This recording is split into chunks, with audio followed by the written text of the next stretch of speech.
سڵاوتان لێبێ خۆشەویستان. ئەو کەسایەتی ئەمڕۆ باسی دەکەین بە یەکێک لە مشتومڕاویترین کەسایەتیەکانی مێژوو دادەنرێت. ئەو کەسەش یەزیدی کوڕی معاویەی کوڕی ئەبوو سوفیانە کە دووەم خەلیفەی دەوڵەتی ئەمەویە. هۆکاری ئەم مشتومڕەش ئەوەیە کە لە سەردەمی ئەودا چەندین ڕووداوی زۆر گرنگ لە مێژووی ئیسلامدا ڕوویاندا، وەک ڕووداوی کەربەلا لە عێراق کە تێیدا حوسێنی کوڕی عەلی کوڕی ئەبی تاڵیب ڕەزای خوای لێبێت شەهید بوو، ڕووداوی حەڕە لە مەدینە کە تێیدا ژمارەیەک لە هاوڵان و شوێن کەوتوان شەهید بوون، هەروەها گەماڕۆدانی مەککە. کەواتە ورن ئەمڕۆ با بزانین یەزیدی کوڕی معاویە کێیە، کەی و لەکوێ لەدایک بووە، ڕەچەڵک و هۆزەکەی چین، منداڵی چۆن بووە، چۆن بەیعەتی پێدرا وەک خەلیفە، ڕووداوەکانی کەربەلا چین، ئایا یەزید بەشداری لە کوشتنی حوسێندا کردووە، کاتێک سەری حوسێنی بینی چیوت، چۆن مامەڵی لەگەڵ خانەوادەی حوسێنی کوڕی عەلیدا کرد، لە ڕووداوی حەڕەدا چی ڕوویدا، کۆتایی یەزید چۆن بوو. هەڵوێسی زانایانی موسڵمان وەک شێخی ئیسلام ئیبن تەیمیە و ئیمام ئەحمەدی کوڕی حەنبەل بەرامبەر یەزیدی کوڕی معاویە چی بووە لەگەڵ چەندین وردەکاری تر. بەڵام سەرەتا وەکو ڕێزێک لە ماندوو بوونمان نەک فرمانێک لایکی ڤیدیۆکەمان بۆ بکەن بۆ ئەوی بگا بە خەڵکی زیاتر، هەروەها سەبسکرایبی کەناڵەکەمان بکەن و زەنگۆڵەکەش سالاک بکەن بۆ ئەوەی ئاگاداری سەرجەم بابەتە نوێیەکانمان بن. سەرەتای ژیانی یەزید لەدایک بوون، ڕەچەڵک و پەروەردە. یەکەم شت کە دەیزانین ئەوەیە کە یەزیدی کوڕی معاویە کەی و لەکوێ لەدایک بووە، ڕەچەڵک و هۆزەکەی چین و منداڵی و گەورەبوونی چۆن بووە. ورن با چیرۆکەکە لە سەرەتاوە دەست پێ بکەین. لە ساڵی 11 کۆچیدا لە مەدینە پێغەمبەر صلی الله علیه وسلم کۆچی دوای کرد. ئەبوو بەکری سەدیق ڕەزای خوای لێبێت بوو بە خەلیفەی موسڵمانان و لەگەڵ ئەودا دەوڵەتی خەلافەتی ڕاشدین و فتوحاتە ئیسلامیەکان دەستیان پێکرد. دوای ئەبوو بەکری سەدیق عومەری کوڕی خەتاب ڕەزای خوای لێبێت بوو بە خەلیفە و لە سەردەمی ئەودا فتوحاتەکان بەردەوام بوون. موسڵمانان عێراق و وڵاتانی شام، میسر و چەندین ناوچەی تریان فتح کرد. عومەری کوڕی خەتاب معاویەی کوڕی ئەبوو سوفیانی ئەمەوی قوڕەیشی ڕەزای خوای لێبێت کە یەکێک بوو لە هاوڵانی پێغەمبەر و نووسەرانی وەحی کرد بە والی لەسەر وڵاتی شام. دوای عومەری کوڕی خەتاب عوسمانی کوڕی عەفان ڕەزای خوای لێبێت بوو بە خەلیفە و معاویەی لەسەر والیەتی شام هێشتەوە. لە ماوەی والیەتی معاویە لەسەر شام هاوسەرگیری لەگەڵ مەیسون دەکات کە لە هۆزی کەلب بوو، باوکی لە گەورەکانی هۆزەکە بوو و خۆشی ژنێکی شاعیر و زیرەک بوو. لە گێڕانەوەیەکدا هاتووە کە مەسیحی بووە و پاشان موسڵمان بووە، بەڵام ئەم گێڕانەوەیە پژڕاز نەکراوەتەوە. مەیسون لە ڕێگەی هاوسەرەکەیەوە معاویەی کوڕی ئەبوو سوفیان فەرمودەیەکی لە پێغەمبەرەوە صلی الله علیه وسلم گێڕاوەتەوە. دوای هاوسەرگیری معاویە و مەیسون بە دیاریکراوی لە ساڵی 26 کۆچیدا لە گوندی مەتڕون لە باکووری دیمەشقی ئێستا لە سووریا معاویە لە هاوسەرەکەی مەیسون کوڕێکیان دەبێت بە ناوی یەزید. ناوی تەواوی یەزیدی کوڕی معاویەی کوڕی ئەبوو سوفیانی کوڕی حەربی کوڕی ئومەیەی کوڕی عەبدشەمسی کوڕی عەبدولمەنافە. عەبدمەناف کە باپیری پێنجەمی یەزیدە لە هەمان کاتدا باپیری سێمی پێغەمبەرە صلی الله علیه وسلم، واتە یەزید لە ڕەچەڵەکدا لە عەبدمەنافدا لەگەڵ پێغەمبەر یەک دەگرێتەوە. یەزید لە بەنی ئومەیەیە کە لەقێکن لە هۆزی قوڕەیش، نازناوەکەشی ئەبوو خالد بوو. لەبەر ئەوەی یەزید لە ساڵی 26 کۆچیدا لەدایک بووە، واتە دوای کۆچی دوای پێغەمبەر صلی الله علیه وسلم، بۆیە ڕەزای خوای لێبێتی بۆ بەکار ناهێنین، چونکە لە هاوڵان نییە و لە شوێن کەوتوانیش نییە کە بە چاکە شوێنیان کەوتون وەک دواتر دەیبینن، و ئەمەش بە کۆدەنگی زانایانی ئەهلی سوننەیە. لە گێڕانەوەیەکدا شێوەی یەزید باس کراوە دەڵێت باڵا بەرز و پێز ئەسمەر و ڕەشی چاوەکانی زۆر تۆخ بوو، قژی لول بووە و شوێنەواری ئاوڵا بە ڕوخساریەوە بووە، ڕیشێکی کەمی هەبووە و شاعیر بووە و لە ژیانیدا سادە بووە. کاتێک یەزید هێشتا منداڵ بوو، باوکی معاویە ڕەزای خوای لێبێت دایکی مەیسونی تەلاقدا، بۆیە یەزید لەگەڵ دایکیدا چوو بۆ ژیان لە بیابان لای خاڵوانی کە سەرکردەی هۆزی کەلب بوون و لە بیابانی باشووری شاری تەدموری سووریادا دەژیان.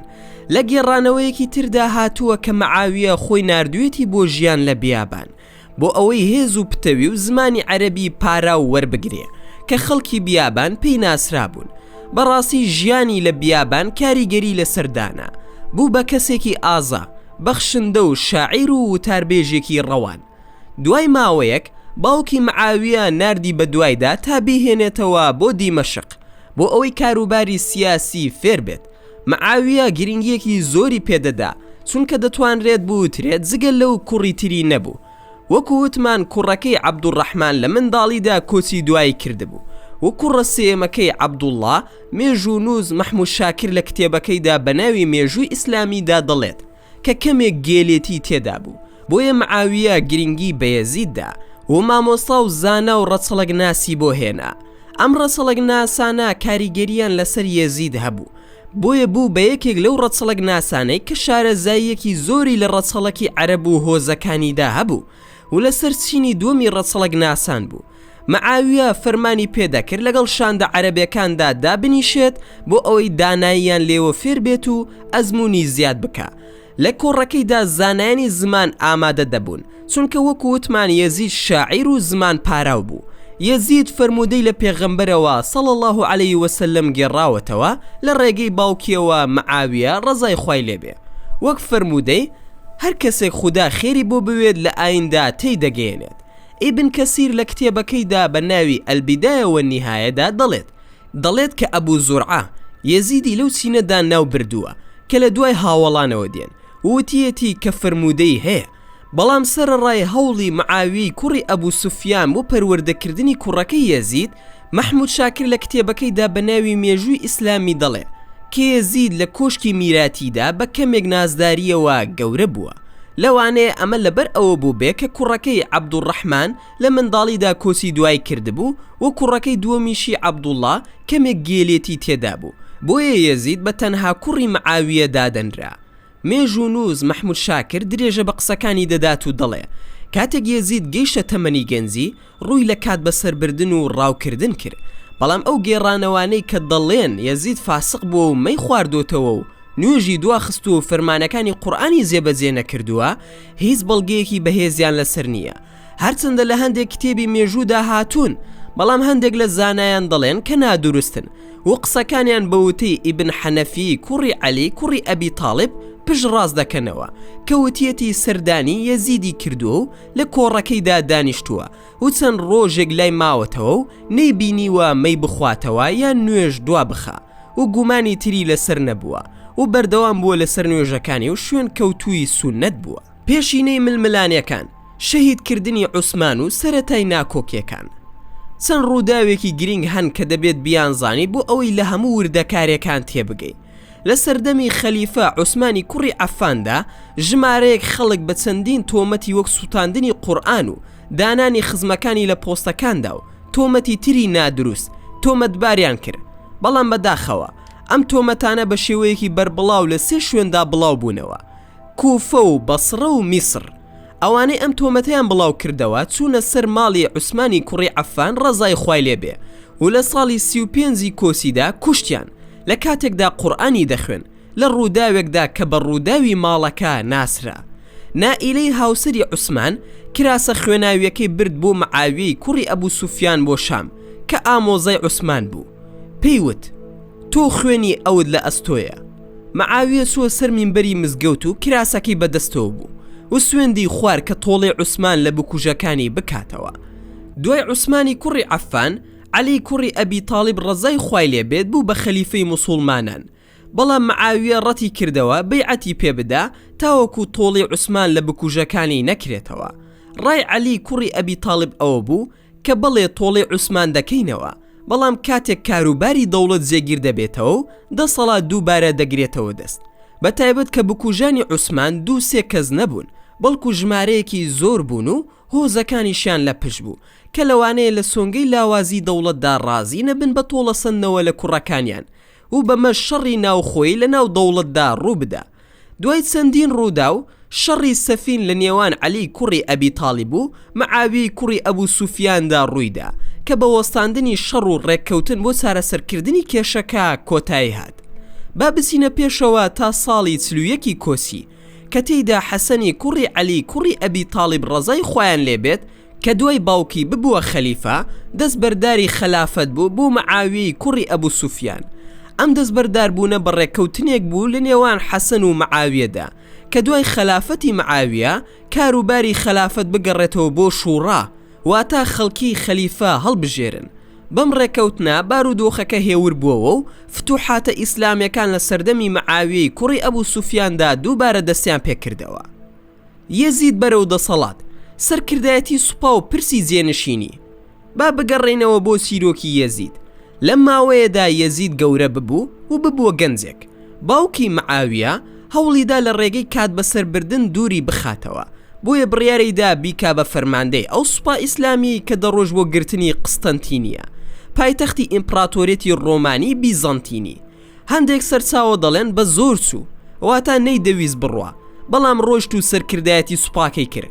سەرکردایەتی کردنی یەزید بۆ ئەو سوپایە وای لە ئیمام زەهەبی کرد لە کتێبەکەیدا بە ناوی سیر ئەعلام النوبەلا بڵێت کە یەزید لێرەدا کارێکی باشی کردووە، ئەویش داگیرکردنی قستەنتینیەیە، بە تایبەتی کە فەرمودەیەک لە یەکەم سەحیحی بوخاریدا هەیە کە دەڵێت پێغەمبەر صلی الله علیه وسلم فەرموویەتی سوپاکە کە قستەنتینیە داگیر دەکا لێ خۆش بووە، بەڵام هەندێک زانا دەڵێن ئەم لێ خۆشبوونە ڕەها نییە، واتە لەوانەیە خوددا لێی خۆش بێت و لەوانەشە لێی خۆش نەبێ، بە تایبەتی کە یەزید زۆر ڕەخنەی لەسەرە و زۆر کارەساتی گەورە لە سەردەمی ئەودا ڕوویان داوە وەکو دواتر دەیبینین.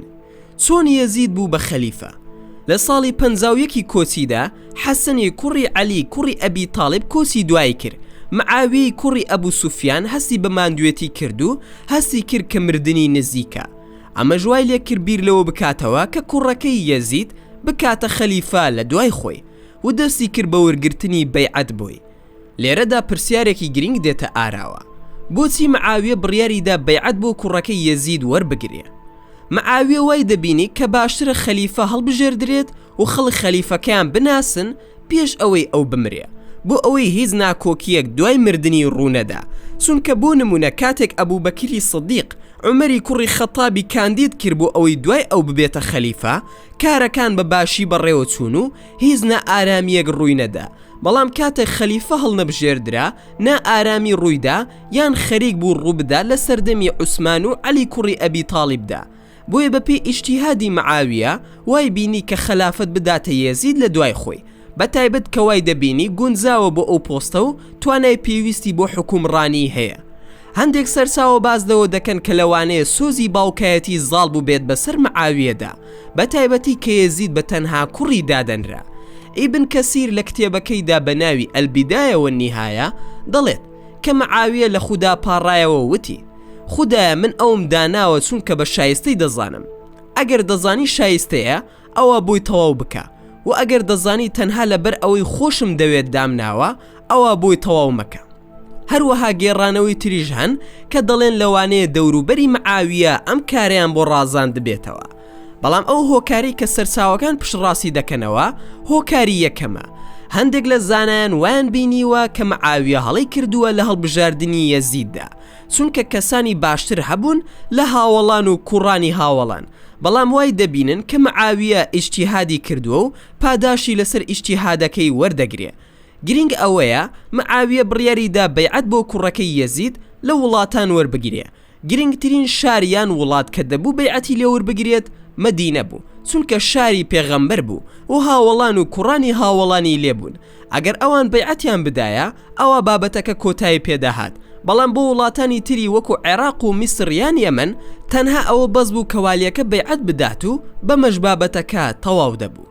بەڕاستیش بەیعەت لە هەموو وڵاتان بۆ یەزید وەرگیرە، بەڵام کاتێک مەعاویەی کوڕی ئەبوو سوفیان هەوڵیدا بەیعەت لە خەڵکی مەدینە وەربگرێت، 5 کەسیان ڕەتیان کردەوە بەیعەت بە یەزید بدەن. یەکەم حوسێنی کوڕی عەلی، دووەم عەبدوڵڵای کوڕی زوبەیر، سێیەم عەبدوڵڵای کوڕی عومەری کوڕی خەتاب، چوارەم عەبدوڵڵای کوڕی عەباس، پێنجەم عەبدوڕەحمانی کوڕی ئەبوو بەکری سەدیق ڕەزای خۆیان لێبێت. کاتێک مەعاویە قسەی لەگەڵ کردن هەر یەکیان وتیان ئەگەر دوای تۆ هەموو خەڵک لەسەر هەر کەسێک کۆک بن من بەیعەتی پێدەدەم و چیرۆکی ئەوەی کە بەیعەت بۆ یەزید وەربگریت لە کاتێکدا تۆ هێشتا خەلیفەیت ئەمە لە ئیسلامدا نییە، نابێت لە یەک کاتدا بەیعەت بە دوو کەس بدرێت. ڕاست ئەوەیە کە بەیعەت دوای مردنی خەلیفە و لە ڕێگەی شوڕا و ڕاوێژەوە دەبێت وەک لە ئیسلامدا ناسراوە، نەک بە میراتگیری، چونکە ئەمە پاشایەتی و قەیسەریەت نییە. سەردەمی خەلافەتی یەزید دەست بەکاربوون و فتوحاتەکان. گرنگ ئەوەیە لە ساڵی 60 کۆچیدا معاویەی کوڕی ئەبوو سوفیان ڕەزای خوای لێبێت کۆچی دوایی کرد. لەو کاتەدا یەزید لە شارۆچکەی حوارین لە شاری حومسی سووریادا بوو. کاتێک هەواڵەکەی پێگەیشت گەڕایەوە بۆ دیمەشق و چوو بۆ سەر گۆڕی باوکی نوێژی لەسەر کرد. پاشان سووە مزگەوت و سووە سەر مینبەر و وتارێکی بۆ خەڵکدا. دوای سوپاس و ستایشی خودا وتی معاویە بەندەیەک بوو لە بەندەکانی خودا. خودا نیعمەتی پێبەخشی. پاشان گیانی کێشا. ئەو لەوانەی دوای خۆی باشتر بوو و لەوانەی پێش خۆی کەمتر بوو. من لە لای خودا پاکانەی بۆ ناکەم چونکە ئەو زاناترە پێ. ئەگەر لی خۆش بێت ئەوە بە ڕەحمەتی خۆیەتی و ئەگەریش سزای بدات ئەوە بەهۆی گوناهیەوەیە. من دوای ئەو دەسەڵاتم گرتۆتە دەست و من لە داواکاریەکاندا ڕق نیم و لە کەم تەرخەمیدا داوای لێبوردن ناکەم. ئەگەر خودا شتێکی بوێت دەبێت. لە هەمان وتاردا ڕایگەیاند کە بەخشینەکان 1000 دابەش دەکرێن لە زیاتی 3000 لە سەردەمی باوکیدا. سوپای بۆ داگیرکردنی ڕۆم لە ڕێگەی دەریاوە نانێرێت و لە زستاندا غەزەوات نابێ و تەنها بە غەزەواتی هاوینە ئیکتیفا دەکا. وتارەکە تەواو بوو و خەڵک بە دڵخۆشیەوە ڕۆشتن. فتوحاتە ئیسلامیەکان لە سەردەمی یەزیددا. لە سەردەمی یەزیددا فتوحاتەکان بەردەوام بوون لە سێبەرەدا. بەری ڕۆژ ئاوا وڵاتانی مەغریب. سوپای ئیسلامی بە سەرکردایەتی عوقبەی کوڕی نافع گەیشتە زەریای ئەتڵەسی دوای فتحکردنی زۆربەی وڵاتانی مەغریب. بەری ڕۆژهەڵات سوپای موسڵمانان گەیشتە شاری بوخارا و پێشڕەویان کرد تا گەیشتە شاری خۆتەن کە ئێستا لە سینە. بەری باکوور غەزەواتی موسڵمانان دژی ئیمپراتۆریەتی ڕۆمانی بیزەنتینی بەردەوام بوون و سوپای ئیسلامی گەیشتە شاری قەیسەریە و داگیریان کرد.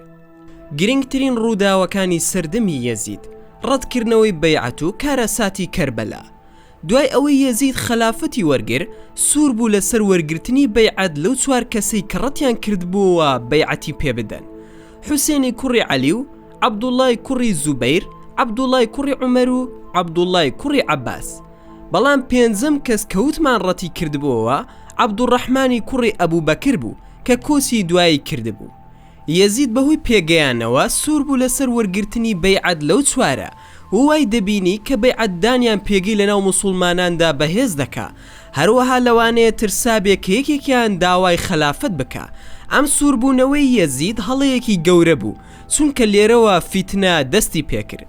مێژوونووز مەحموود شاکر دەڵێت باشتر بوو یەزید واز لەو 4 بهێنێت و سوور نەبێت لەسەر وەرگرتنی بەیعەت چونکە بەیعەتەکەی بە دروست دادەنرا لەبەر ئەوەی زۆرینەی خەڵک بەیعەتیان پێدا بوو. گرنگ ئەوەیە لەو 4 دوانیان بڕیاریاندا بەیعەت بە یەزید بدەن دوای ئەوەی هەموو وڵات بەیعەتیان دابوو. ئەوانیش عەبدوڵڵای کوڕی عەباس و عەبدوڵڵای کوڕی عومەر بوون کە دوای بەیعەتدان وتی ئەگەر خێر بێت ڕازین، ئەگەر بەڵا بێت ئارام دەگرین. ئەو دوانە بەیعەتیاندا چونکە ترسان فیتنە و دووبەرەکی بکەوێتە ناو موسڵمانانەوە. بەم شێوەیە تەنها 2 کەسمانەوە کە ڕەتیان کردەوە بەیعەت بە یەزید بدەن: حوسێنی کوڕی عەلی کوڕی ئەبی تاڵیب و عەبدوڵڵای کوڕی زوبەیر ڕەزای خۆیان لێبێ. باشە هۆکاری سووربوونیان لەسەر بەیعەت نەدان چی بوو؟ هۆکارەکەی ئەوە بوو کە ڕەتیان دەکردەوە خەلافەت ببێتە میراتگیری و لە ڕێگەی شوورا و ڕاوێژەوە نەبێت. هەروەها لەبەر ئەوەی کەسانی باشتر لە یەزید بوونیان هەبوو چ لە هاوڵان یان کوڕانی هاوڵان. گرنگ ئەوەیە حوسێن و عەبدوڵڵای کوڕی زوبەیر مەدینەیان جێهێشت و چوون بۆ مەککە. لە کاتێکدا حوسێن لە مەککە بوو خەڵکی کوفا دەستیان کرد بە ناردنی نامە بۆی کە ڕەتی دەکەنەوە بەیعەت بە یەزید بدەن و ئەوان بەیعەتی پێدەدەن. ژمارەی نامەکان گەیشتە نزیکەی 40,000 نامە. بۆیە حوسێن بڕیاریدا ئامۆزاکەی موسلیمی کوڕی عەقیل بنێرێ بۆ لای خەڵکی کوفا بۆ ئەوەی لە نیازیان دڵنیا بێتەوە و بەیعەتیان لێ وەربگرێ. بەڕاستی موسلیم چوو بۆ کوفە و دواتر بۆ حوسێنی نووسی کە خەڵکی کوفە بەڕاستی بەیعەتی پێدەدەن و کارەکان باشن، وەرە بەیعەت وەربگرە. بۆیە حوسێن بڕیاریدا لەگەڵ خانەوادەکەیدا لە مەککەوە بچێ بۆ کوفە. لێرەدا ژمارەیەک لە هاوڵان و کوڕانی هاوڵان دژی چوونەکەی بوون بۆ کوفە. عەبدوڵڵای کوڕی عەباس چوو بۆ لای و پێیوت کە نەچێت بۆ کوفە مەگەر خەڵکەکەی والیەکەی یەزیدیان دەرکرد بێت بۆ ئەوی نیاز پاکیان بسەلمێنن. یان بچێت بۆ یەمەن چونکە قەڵای تێدایە و خەڵکەکەشی پشتیوانی باوکی عەلی کوڕی ئەبی تاڵب بوون و لەوێەوە دەتوانێت سەرکردایەتی شۆڕش دژی حکمی یەزید بکە. هەروەها براکەی حوسێن محەممەدی کوڕی حەنەفیە ئاگاداری کردەوە لە چوون بۆ کوفە و پێیوت لە مەککە بمێنەرەوە، ئەگەر سوپای یەزید هێرشی کردە سەرت دەتوانی بەرگری بکەیت لە خۆت و لە شاخەکاندا خۆت بشاریتەوە. عەبدوڵای کوڕی زوبەیر ئامۆژگاری کرد لە مەککە بمێنێتەوە و لەوێ دەست بە شۆڕش بکە، بەڵام حوسێن سوور بوو لەسەر چوون بۆ کوفە و پێیوتن خەونێکم بینیوە بە پێغەمبەرەوە صلی الله عليه وسلم و فەرمانێکم پێکراوە دەبێت جێبەجێ بکەم، جا بە قازانجم بێت یان بە زیانم. کاتێک لیان پرسی وردەکاری خەونەکە چییە؟ وتی بە کەسم نەوتووە و نایڵم تا دەگەمە لای خودا. حوسێن لە مەککەوە دەرچوو بەرەو کوفە و خانەوادەکەشی لەگەڵدا بوو. کاتێک یەزید زانی حوسێن چووەتە کوفە بۆ والی کوفە عوبەیدوڵای کوڕی زیادی نووسی و ئاگاداری کردە و وتی پێم گەشتووە کە حوسێن بەرەو کوفە ڕۆشتووە، سەردەمی تۆ لە نێو هەموو سەردەمەکاندا و شاری تۆ لە نێو هەموو شارەکاندا و تۆش لە نێو هەموو والیەکاندا بۆ تاقی کراویتەوە یان ئازاد دەبیت یان وەک کۆیلا دەگەڕێیتەوە. دیارە قسەکانی یەزید لێرەدا ئاگادارکردنەوەیەکی ڕاستەوخۆی تێدا نییە بۆ کوڕی زیاد کە حوسێن نەکوژێت، بۆیە ئەم خاڵەتان بە باشی لەبیر بێ. لەلایەکی ترەوە لە کوفە خەڵکەکەی لە والی عوبەیدوڵای کوڕی زیاد ترسان و وازیان لە موسلیمی ئامۆزای حوسێن هێنا و بەتەنیا جێیان هێشت. کوڕی زیاد توانی دەستگیری بکات و بیکوژێ. پاشان کوڕی زیاد شاری کوفەی قایم کرد و ڕێگری لە هاتنە ژوورەوە و دەرچوونی هەر کەسێک کرد بۆ ئەوەی هەر پەیوەندیەک لە نێوان خەڵکی شار و حوسێندا ببڕێ. کاتێک حوسێن بەوەی زانی کە بەسەر ئامۆزاکەیدا هاتووە و خەڵکی کوفە پشتیان تێکردووە بەو خەڵکەی وت کە لە ڕێگادا چوونەتە پاڵی، ئەوەی دەیەوێ بڕوا با بڕوا. هەمویان لی جیابوونەوە، تەنها ئەوانەمانەوە کە لە مەککەوە لەگەڵی دەرچوو بوون. سوپاکەی کوڕی زیاد کە بەسەرکردایەتی عومەری کوڕی سەعدی کوڕی ئەبی وەقاز بوو گەیشت. ژمارەی سوپاکە زیاتر لە 5000 شەڕکەر بوو. لە کاتێکدا ئەوانەی لەگەڵ حوسێندا بوون نزیکەی 80 کەس بوون. پێکدادان لە نێوان هەردوولادا دەستی پێکرد و شەڕی کەربەلا لە ساڵی 61 کۆچیدا ڕوویدا. لە سەرەتای شەڕەکەدا شەڕکەرەکانی کوڕی زیاد خۆیان لە پێکدادان لەگەڵ حوسێندا دەپاراست، چونکەنەوەی پێغەمبەر بوو صلی الله عليه وسلم، تاوەکو هەموو ئەوانەی دەوروبەری حوسێن کوژران. پاشان هێزەکانی کوڕی زیاد زار لە دوای جار بوێرتر بوون لەسەر حوسێن تا کوشتیان. یەکێکشیان سەری بڕی، سەری حوسێن و خانەوادەکەیان بردە لای کوڕی زیاد لە کوفە. عوبەیدوڵای کوڕی زیاد فەرمانی دا ماڵێک بۆ نیشتەجێبوونی خانەوادەی حوسێن دابین بکرێت و بژێوی و پۆشاکیان بۆ دابین بکرێت. پاشان ئەوانی لەگەڵ سەری حوسێندا نار بۆ لای یەزیدی کوڕی معاویە لە دیمەشق. کاتێک یەزید سەری حوسێنی بینی گریاوتی ئەگەر کوڕی زیاد خزمەتی لەگەڵ حوسێندا هەبوایە ئەمەی نەدەکرد. پاشان فەرمانیدا پۆشاک بۆ خانەوادەی حوسێن دابین بکرێت و بەخشیشی پێدان و فەرمانیدا بیانگێننەوە بۆ مەدینە. لێرەدا پرسیارێکی گرنگ دێتە ئاراوە، کێ بەرپرسیارە لە کوشتنی ئیمام حوسێن؟ زیاتر لە لایەنێک بەرپرسیارە. خاڵی یەکەم خەڵکی کوفە کە وازیان لە حوسێن هێنا. خاڵی دووەم عوبەیدوڵای کوڕی زیاد کە والی کوفە بوو. خاڵی سێم عومەری کوڕی سەعد فەرماندەی سوپا، چونکە ئەو لەو کاتەدا خەلیفە بوو و بەرپرسیار بوو. خاڵی چوارەم یەزیدی کوڕی معاویە، چونکە ئەو لەو کاتەدا خەلیفە بوو و بەرپرسیار بوو لە هەموو شتێک، جگەل لەوەی کە وەک کەمێک لەمەوبەر وتمان ئاگادارکردنەوەیەکی ڕاستەوخۆ بەهێزی نەدایە عوبەیدوڵای کوڕی زیاد کە حوسێن نەکوژێت. ڕووداوی حەڕە و کۆتایی یەزید، گەماڕۆدانی مەککە و مردنی خەلیفە. کاتێک هەواڵی شەهیدبوونی حوسێن گەیشتە مەککە، عەبدوڵای کوڕی زوبەیر ڕایگەیاند کە یەزیدی لە خەلافەت خستووە و خەڵک دەستیان کرد بە بەیعەتدان پێی. لە مەدینەش کاتێک هەواڵەکەیان پێگەیشت قسە لەسەر یەزید زۆر بوو، بە تایبەتی کاتێک شاندێک لە خەڵکی مەدینە چوون بۆ شام و یەزیدیان بینی و کاتێک گەڕانەوە وتیان کە یەزیدیان بینیوە نوێژ ناکات و مەی دەخواتەوە و فەرمانەکانی قورئان جێبەجێ ناکە. بێگومان لە سەرەتای ئەڵقەکەدا وتمان کە هیچ بەڵگەیەک لەسەر ئەم گێڕانەوەیە نییە. گرنگ ئەوەیە کە مەدینە دژی یەزید گڕی گرت بوو، خەڵکەکەی ڕایان گەیاند کە گوێڕایەڵی یەزید ناکەن و والیەکەیان عوسمانی کوڕی محەممەدی کوڕی ئەبوو سوفیانیان دەرکرد و بەیعەتیان بە عەبدوڵڵای کوڕی حەنزەلەی غەسیلدا، هەروەها بەنی ئومەیەیان گەماڕۆدا کە ژمارەیان 1000 کەس بوو.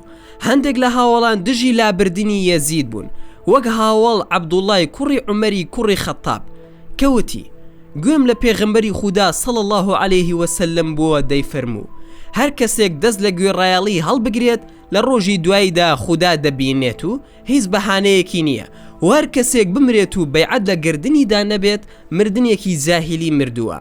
هەروەها محەممەدی کوڕی حەنەفیی کوڕی عەلی کوڕی ئەبی تاڵیب دەرچوونی لە دژی یەزید ڕەت کردەوە، بەڵام خەڵکی مەدینە لەسەر هەڵوێستی خۆیان مانەوە. کاتێک ئەم هەواڵانە گەیشتنە یەزید، سوپایەکی بە سەرکردایەتی موسلیمی کوڕی عوقبە نارد. فەرمانەکانی سوپاکە ئەوە بوو کە بە مەدینەدا تێپەڕن، ئەگەر خەڵکەکەی پاشگەز بوونەوە گوێڕایەڵیان بۆ یەزید ڕاگەیاند، وازیان لێ بهێن و بچن بۆ مەککە بۆ شەڕکردن لەگەڵ عەبدوڵڵای کوڕی زوبەیر. و ئەگەر خەڵکی مەدینە سوور بوون لەسەر هەڵوێستیان، فەرمانی یەزید ئەوە بوو کە شەڕیان لەگەڵدا بکرێت و شاری مەدینە بۆ ماوەی 3 ڕۆژ ئیباحە بکرێ، واتە کوشتن و تاڵانکردنی ماڵ و سامانیان. کاتێک سوپاکە گەیشتە مەدینە 3 ڕۆژ مۆڵەتی دان، بەڵام خەڵکی مەدینە سوور بوون لەسەر هەڵوێستیان و شەڕێک دەستی پێکرد کە بە شەڕی حەڕا ناسرا لە ساڵی 63 کۆچیدا. لەم شەڕەدا ژمارەیەکی زۆر لە خەڵکی مەدینە کوژران. بە پێی گێڕانەوەی ئیمام مالیک 4 هاوڵیان تێدا بوو، هەروەها ژمارەیەک ماڵ تاڵان کران. ئەم شەڕە خاڵێکی ڕەشی تر بوو لە مێژووی یەزیددا، و بەهۆیەوە ئیمام ئەحمەدی کوڕی حەنبەل بڕیاریدا هیچ فەرمودەیەک لە یەزیدەوە نەنووسێت.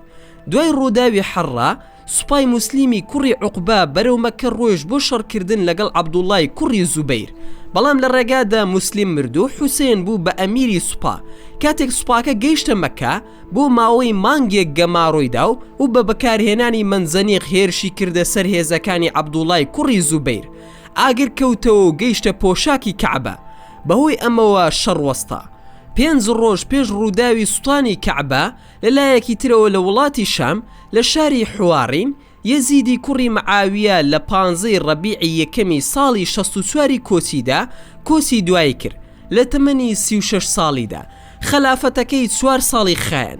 دوای مردنی سوپاکەی لە مەککە کشایەوە و گەڕایەوە بۆ شام، و وڵاتان دەستیان کرد بە بەیعەتدان بە عەبدوڵڵای کوڕی زوبەیر. هەڵوێسی زانایان و کۆتایی لێرەدا بوەستین و بچینە سەر پرسیارێکی گرنگ. هەڵوێسی زانایان بەرامبەر یەزید چییە؟ دەمەوێت سەرەتا بزانی کە هەڵوێسی زانایان بە گشتی ئەوەیە کە کافرکردن و نەفرین لێکردنی دروست نییە، بەڵام لە هەمان کاداوتنی ڕەزای خوای لێبێتشی بۆ دروست نییە، چونکە وەکو وتمان لە هاوڵان و شوێن کەوتوان نییە. هەڵوێستی شێخی ئیسلام ئیبن تەیمیە. ئیبن تەیمیە لە مەجموع الفەتاویدا دەڵێ ئەوەی کە بیر و باوەڕی ئەهلی سونە و پێشەوایانی ئومەت لەسەرەتی ئەوەیە کە یەزید نەجوێنی پێدەدرێت و نەخۆشیشمان دەوێت. هەڵوێستی ئیمام ئەحمەدی کوڕی حەنبەل ئەوەیە. کوڕەکەی ساڵح دەگێڕێتەوە بە باوک مەموت. هەندێک خەڵک دەڵێن یەزیدیان خۆش دەوێ. ئەوی ژووتی کوڕم، ئایا کەسێک کە باوەڕی بەخوا و ڕۆژی دوای هەبێت یەزیدی خۆش دەوێت؟ وتم باوکە گیان بۆچی نەفرینی لێ ناکەی؟ وتی کوڕم، کەی باوکت بینی و نەفرین لە کەس بکات؟ کاتێک لە ئیمام ئەحمەد پرسیان ئایا فەرمودە لە یەزیدەوە دەنووسیت؟ وتی نەخێر و ڕێزشی بۆ نییە.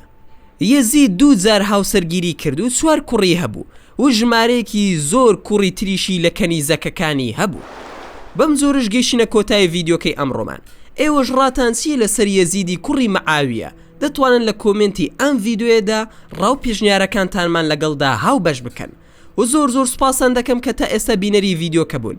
ئەگەر ڤیدیۆکەتان بەدڵ بوو ئەوە هەر ئێستا لایکی ئەم ڤیدیۆمان بۆ بکەن و هەروەها شەیری بکەن لەگەڵ هاوڕێکانتاندا. و لە بیرشتان نەچێت ئەگەر ئەتانەوێ هەمیشە بابەتی ناوازە لە کەناڵەکەی ئێمە ببینن، ئەوە هەر ئێستا سەبسکرایبی کەناڵەکەمان بکەن و زەنگۆڵی تەنیشی سەبسکرایبەکەش چالاک بکەن. دووبارە و سێبارە سوپاس بۆ تەماشاکردنی ڤیدیۆکە. تا ڤیدیۆیەکی تر و تا کاتێکی تر هەر شاد و بەختەوەر بن و خواتان لەگەڵ بێت و ئامانەتی خودا بن.